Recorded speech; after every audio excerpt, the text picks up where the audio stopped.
बिहार सरकार का एक तरफ वर्ल्ड बैंक में से 4700 करोड़ रुपए का बड़ा लोन ले रही है और नगर निकाय चुनाव में ई वोटिंग लागू करने और नेताओं अधिकारियों को एआई ट्रेनिंग देने जैसे फैसले कर रही है, लेकिन विपक्ष खासकर तेजस्वी यादव लगातार कह रहे हैं कि बिहार पहले से भारी कर्ज में डूबा हुआ है और सरकारी भुगतान तक समय पर नहीं हो पा रहा है। ऐसे में क्या ये फैसले वास्तव में मतलब है क्या ये फैसले, और कैसे इसको देखा जा रहा है?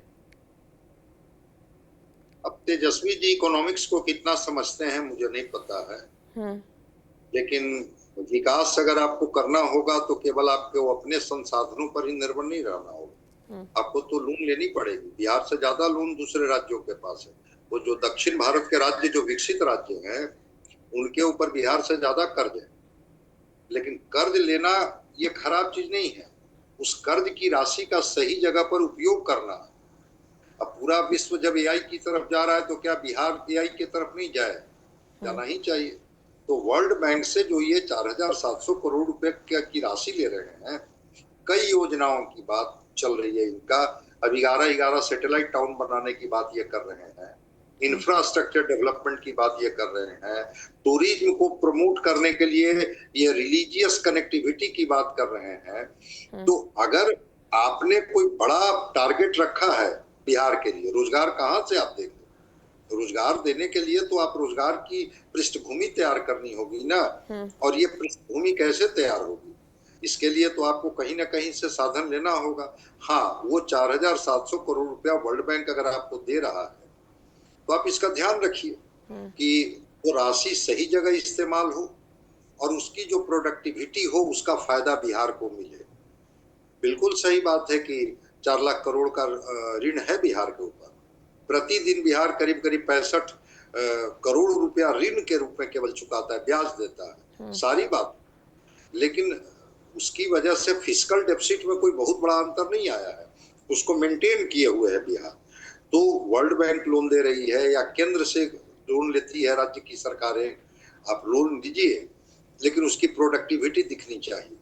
और बेहतर बिहार बनाने के लिए आपको तो लोन लेना पड़ेगा। आप अपने साधन संसाधन से बहुत कुछ नहीं कर सकते।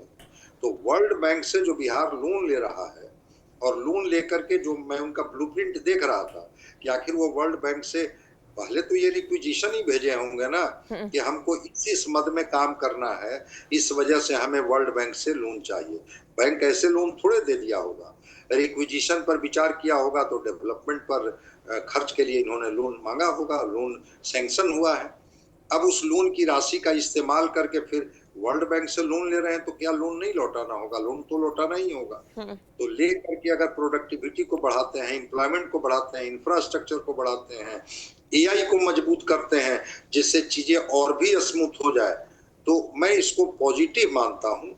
इकोनॉमिक्स में लोन लेना, इसको हमेशा माना जाता है सकारात्मक, लेकिन वो लोन की राशि कहीं दुरुपयोग ना हो, ये चेक एंड बैलेंस रखने का काम या करने का काम सरकार का होता है। सरकार उस पर निगरानी रखे और उस लोन लिए हुए पैसे से जो आप चीजों को प्रोडक्टिव बनाते हैं, उसका जो बेनिफिट होता है, उस बेनिफिट से दोनों काम होता है। एम्प्लॉयमेंट, इंफ्रास्ट्रक्चर का भी डेवलपमेंट होता है और उससे जो मुनाफा होता है वो राशि फिर लौटा दी जाती है वर्ल्ड बैंक को। इसलिए वर्ल्ड बैंक से दी गई राशि अच्छे कामों के लिए लिया जा रहा है। कभी विस्तार से अलग से हम लोग उस पर बात कर लेंगे कि वो वर्ल्ड बैंक बिहार को कब कितना लोन दिया और उस राशि की कितना उपयोग हुआ, किस मद में उपयोग हुआ और उसके क्या बेहतर परिणाम आए।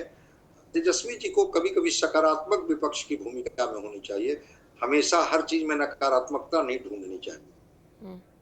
बहुत बहुत शुक्रिया सर हमसे बातचीत करने के लिए।